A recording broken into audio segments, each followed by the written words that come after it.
Hey, folks, this clip is brought to you by Rattle and Snap Tennessee Whiskey from Lockstill Distillery. Make your own luck, just like Tennessee football's fast paced Rattle and Snap offense with Rattle and Snap Tennessee Whiskey.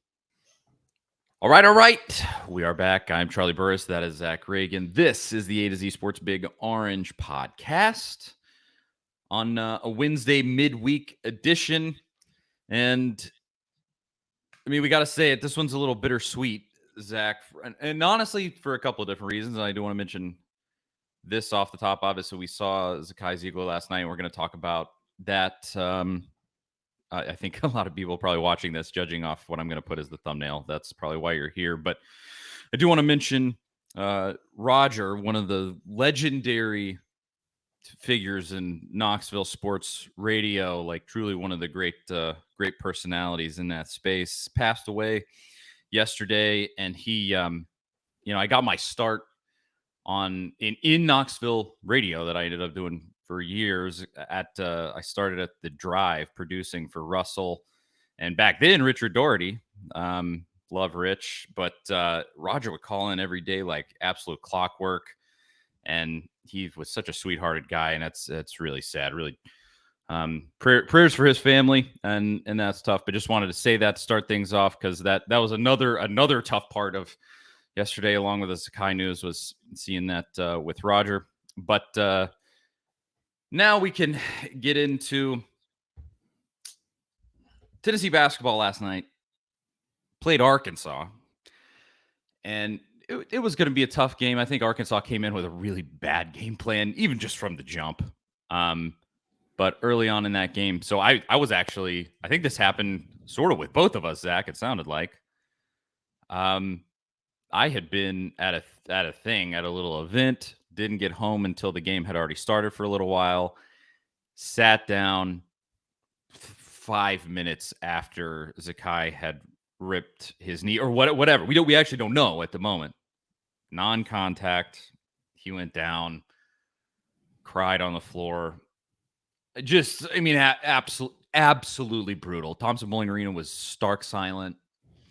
And I mean, that's your glue guy. That's your point guard.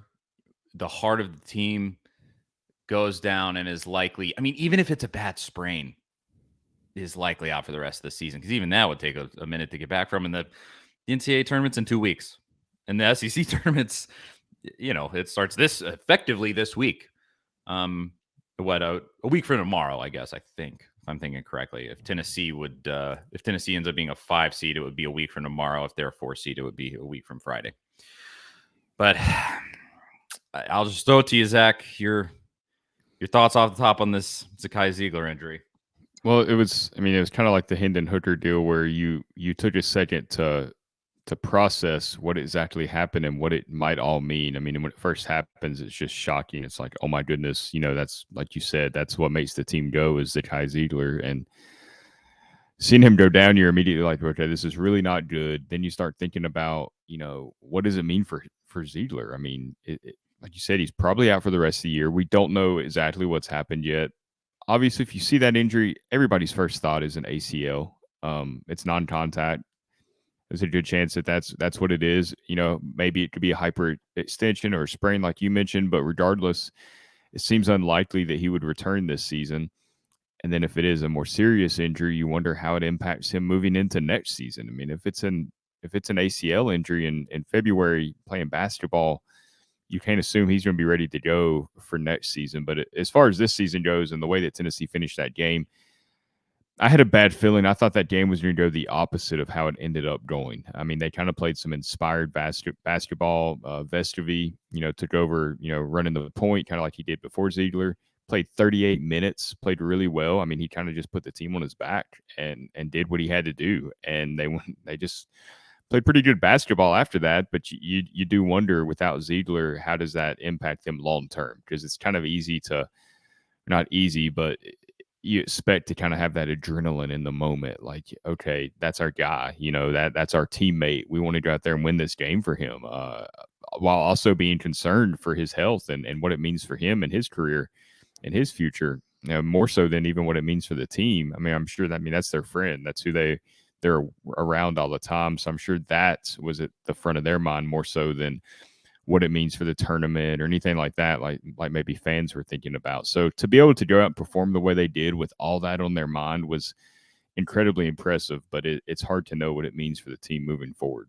Few things go better with a Tennessee sports victory than an awesome whiskey. And actually, me and Jonathan Crompton had a drink of whiskey during the postgame show of every football win this past season. And more specifically, we had Rattle and Snap Tennessee Select Straight Whiskey. You can see it right there behind me. Log Still Distillery has released a new Tennessee whiskey product line called Rattle and Snap Tennessee Whiskey, named after a long forgotten game of chance. Rattle and Snap is a whiskey for those who make their own luck. There's a 4-year and an 8-year version of Rattle and Snap whiskey. And actually, this one behind me is the 4-year version right here. It's perfect for making your favorite whiskey cocktails or just drinking neat.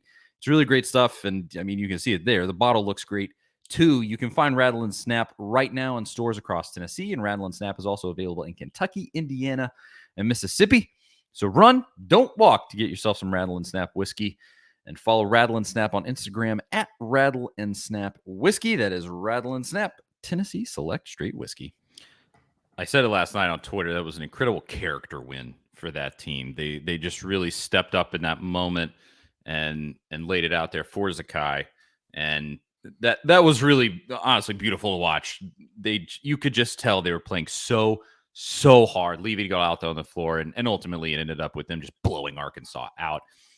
I I will say Arkansas, it's a flawed basketball team. Not to take anything away from that win.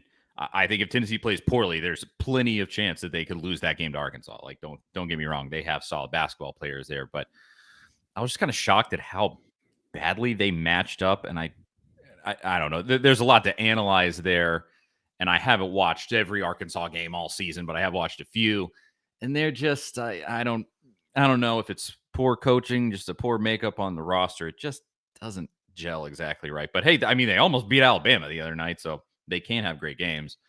And that was in Tuscaloosa too. But it seems like Musselman is more worried about whining to the referees about every single little thing. It seemed like than actually coaching. It felt like to me, like the Zeigler injury, it had happened. Tennessee was playing extremely inspired. I think he had like phoned it in, and he was just like, whatever, I'm just gonna yell at these refs. Like, that's because I mean, one of them, it was like a full timeout that he took and just screamed at these guys. Yeah. So I was like, yeah, he's done. He's just his team's cooked and he knows it. And so but it was a very inspiring win. Now, in terms of moving forward without Zakai Zeigler, it's a daunting question, because it really is.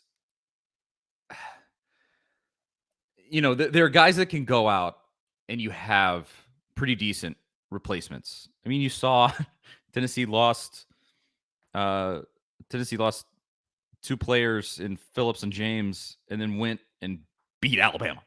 Like, they have some areas where they can take that hit. They do not have another true point guard. They don't. Period. The guy is not on the roster. Now, I was pretty surprised to see BJ Edwards. I don't know if they just don't trust that guy. It's just purely that he's a freshman, but Zakai played a ton as a freshman. Zakai's only a sophomore, and he played a ton as a freshman. And so Barnes can certainly trust freshmen. I just don't know. BJ's just not there, whatever it might be. I wonder if they kind of regret not getting him out on the floor more now that ZZ's out. I'm not sure what the situation is there, but that guy would be kind of the natural choice. Because he, bona fide 4-star guy, came in, pretty good amount of hype, and it just so far has not hit the ground running. But I mean, this has to be essentially now you're going to have sort of point guard by committee, I would think. Last night it was Jemai Mashak, who did a really good job.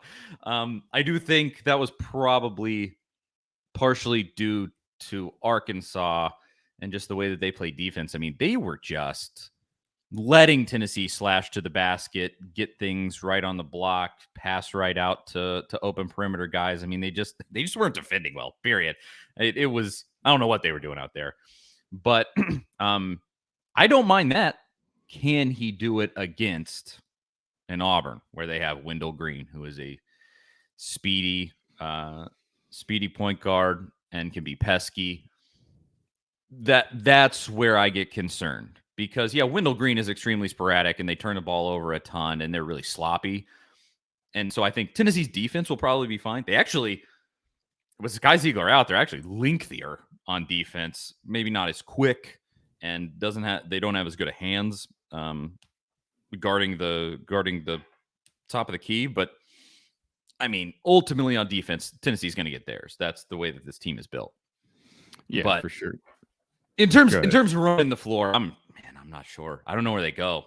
It seems like that little plan that we came up with on Monday when we talked about maybe limiting Josiah Jordan-James minutes and not having to push him out there as much, like that's kind of out the window, you would think at this point, because you're down a starter. Somebody's got to step up, fill those minutes. And, that combination of people like you're talking about, that means he's going to have to play 30 minutes a night moving forward, probably. Can he do that? Because we don't know how healthy he is. It feels like at any minute he could go back down. Every time he's on the floor, it just feels like, happy he's out there. Will he be out there the next game too? Like you just can't count on that. And then Julian Phillips coming back last night. How did you feel about his return to the lineup? I think he played 26 minutes, decent amount of time. Kind of how it's been all season. He's really great defensively, and he brings just so much length and is a great asset there. Just offensively, the kid just has a lot to figure out as far as that goes. He's kind of the exact opposite of Meshack. Meshack right now has supreme confidence. I love just how that kid's playing like a dog. And I mean that in the very best way, like a Jawan Jennings dog, not like oh, he's in the doghouse. I just think that he's given it all out there. And Phillips you can just tell he just lacks confidence. And already you compound that with the injury. But he went out and played. I don't know what was his stat line. Do you have that in front of you? I didn't look. Let's see. With Phillips? Yeah. Yeah, 26 minutes, 7 points, 0 for 2 for 3-point range, 5 rebounds, 3 assists, 2 turnovers. I mean, that's to the line. He got to the line more than anybody else last night. That's a quiet night, but an effective night. And that's what you got to ask of him right now. Yeah, it just seems like the chances of him, like I think there was a thought that he would be a like 15 a night, taking it aggressively to the basket, dynamic offensive guy. That just doesn't seem like it's going to pan out this season. But maybe now with Zakai out, they sort of force him into it. I'm not sure. Again, it's so hard to say. But this does, I don't know if you can put some silver linings on it. It changes kind of the scouting plan against Tennessee going forward for every team they play. So maybe that helps at least for a few games. Because you're not exactly sure how Tennessee's going to play. Because if you have to go back to like Josiah Jordan-James running point like he used to, or Jemai Meshack running point, or maybe it does end up they bring in BJ Edwards or Tyreek Key. I think he I guess realistically he was out last night with it's an ankle, right? I think or something like that. But realistically, if he could step up, but that seems like so much to ask from him because he just has been so crazily inconsistent. Maybe if you could ask him to just be a purely facilitating point guard when he goes in and just not chuck up a bunch of shots. And I don't think he would. It seems like his confidence isn't there. But maybe that you have to keep Vescovi purely at a 2. Vescovi, I don't want him running point. He needs to be facilitated off of screens, and just that's his spot. That's where he operates best. It's where he has always operated best with this team. And so that I don't think he can slide into that point guard position. But I think it's going to have to be kind of a committee thing. And if it's just such an unknown, I mean, if it's Meshack, we'll see. I don't know how that's going to go with him at point, but it went well last night. If it's going to be Edwards, Lord knows. If it seems like they have as little confidence in him as they seem to. Not sure how that'll be. Key, you don't know how that'll be with how inconsistent he's been. So it's a scary prospect. But like I said, if you want to put a silver lining on it, maybe it it confuses muddies up the scouting plan for your opponents because they're not exactly sure what you're going to do and exactly how you're going to play them. I I know how I would probably play because they found success with Phillips and James out slashing to the basket and either trying to go up from there or go to the block or passing it out. I've loved that. And I hope that they keep doing that and just, make it a full on assault that way. I would love that kind of offense, and it would be a change from what Rick usually does. But it's honestly, we're just gonna have to see. I'm not sure what they're gonna do. Yeah, I mean, another silver lining is maybe it gets Tennessee out of their comfort zone. Maybe it gets Rick Barnes out of his comfort zone with some of the stuff that they've been running, where it forces them into, okay, we have to fit this to the best of the personnel that we have. Just let them kind of play their game and see how it works out. Maybe that, kind of gets unlocked something offensively for Tennessee where you're forced to use a combination that you haven't even thought about using because Tennessee, thank goodness they're as deep as they are, something we talked about early this season because they can withstand this. Are they still a Final Four team without their point guard? I don't think we can say yes or no yet because I think this game against Auburn is really going to tell us what to expect in the SEC tournament, the NCAA tournament, because last night was kind of on the fly. Obviously you can't plan for that. You're not planning for Zeigler, going out 2 minutes into the game. Now they're going to have a couple of days to prepare. How does Barnes approach this whole situation, like you're talking about with the point guard position and really just the lineups in general? It'll be interesting to see what comes out of this and how they approach Saturday's game against Auburn. I think that's going to be the most interesting game of the season just because of what they're facing, how they adjust without Zeigler, and who knows, maybe it's better. Maybe all of a sudden this team scores in a different way than they have been, and it sets them up for a nice tournament run or maybe a deep NCAA run, or maybe it's the opposite. I mean, we just don't know, and that's the scary thing. I think that's the unknown is what Tennessee fans felt instantly last night when Zeigler was hurt. Yeah, it's exactly that. Do they still have the talent to play high level basketball? Absolutely, clearly. I mean, they blew Arkansas off the floor. What more do you need to say? But I kind of like that Auburn is the next game. On the road is tough, but playing a team that has a really traditional point guard and a quick slashing guy like Wendell Green, as sloppy as he is with the basketball, at the end of the day, that will always play into Tennessee's hands because they love to just turn teams over, and that's just how Tennessee wins games a lot of the time.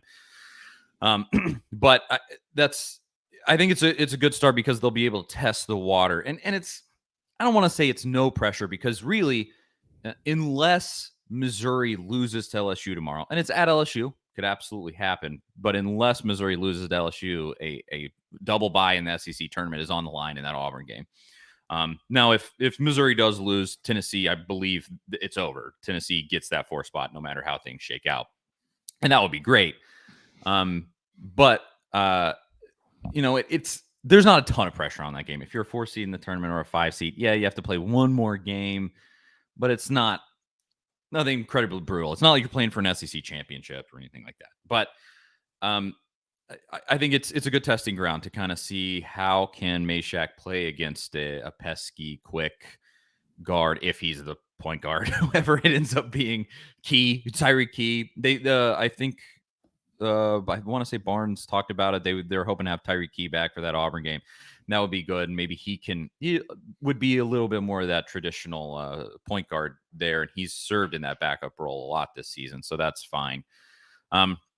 Whatever it's going to be, that's going to be a good test. And I would say this, as far as that Auburn game goes, man, if they can pull that out and play with a lot of fire and beat Bruce at Auburn without Zakai Zeigler, that is this hyperbole to say that would be one of the great wins of Barnes' time in Tennessee. It would be a really inspired win. And they absolutely can do it. They absolutely can. Will they? How will that point guard spot go? Kind of your guess is as good as mine, unfortunately. Yeah, for sure. Well, it'll be interesting to watch that game and how it goes down. And I hope it's not as brutal to watch as that last Auburn game because I don't know if I can handle another 46, 43. I mean, I'll take it. Yeah, You sure. go down to Auburn and win. I mean, it is a little bit better win on the road against Auburn, but man, that was some bad basketball to watch. Well, let's do this. So this is a little awkward, but we have a new partner with the show, and we were going to unroll this today. Obviously, we did not know that Zakai Zeigler would get hurt, and it would kind of be this bittersweet day. But we wanted to finish this conversation by talking about how far can Tennessee make it in the tournament. That's what the conversation was going to be, period, is how far can Tennessee make it in the tournament from the way that they look currently. And now that question really gets heightened here. How far can Tennessee make it in the tournament? But we want to talk about that, like I said, with our partner, Run Your Pool. And this is I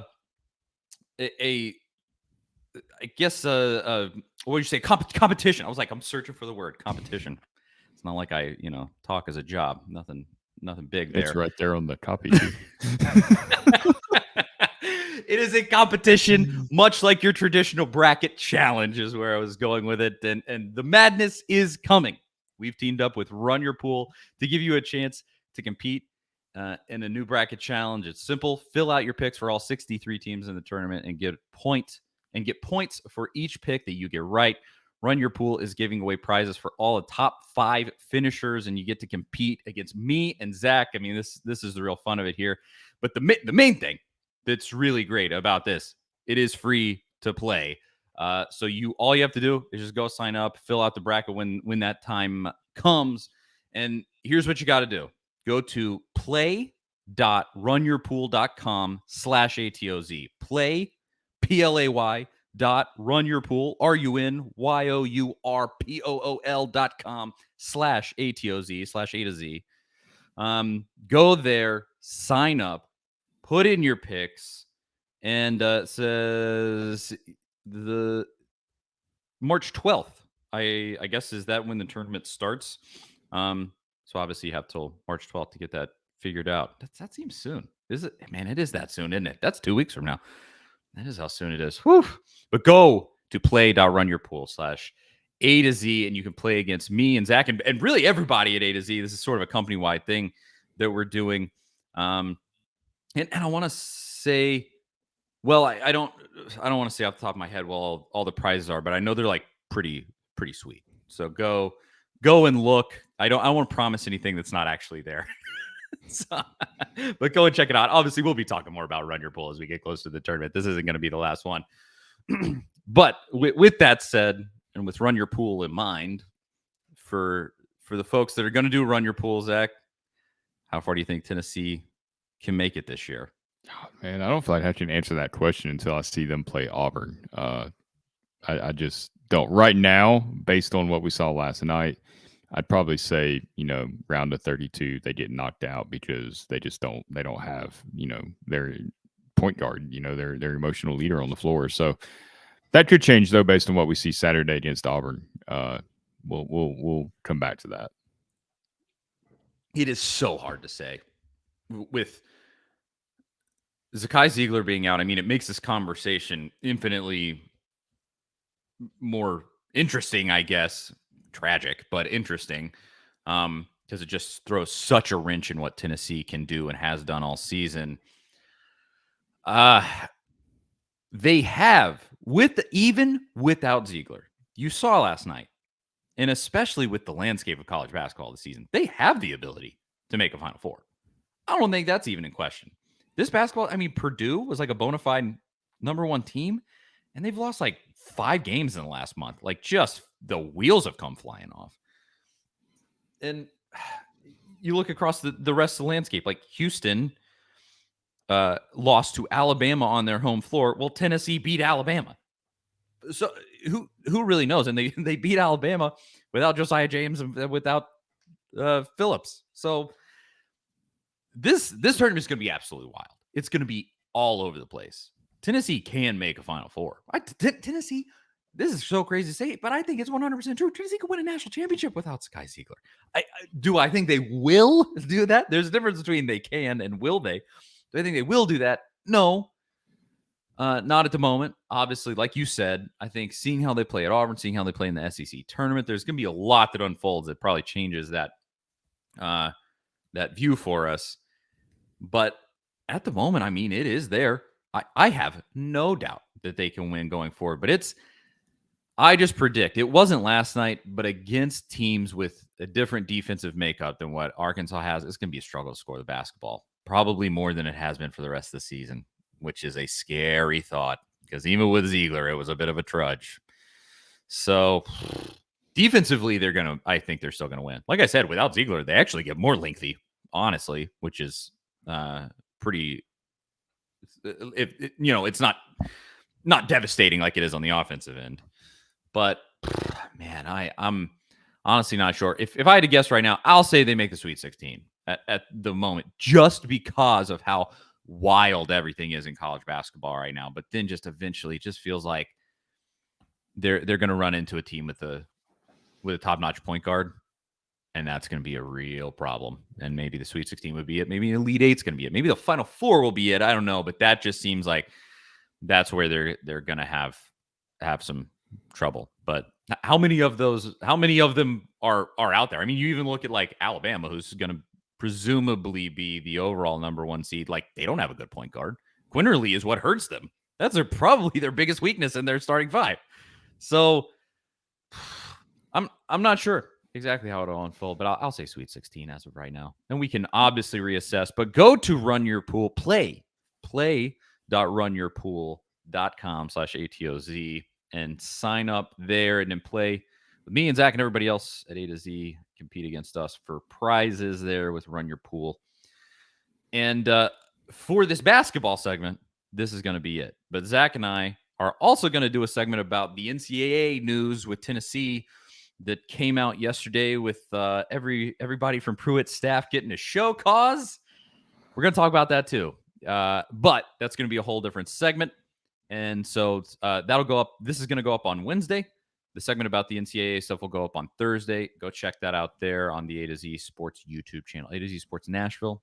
Subscribe, hit the notification bell, hit the like button and all that stuff. And we'll talk to y'all then. See you guys then.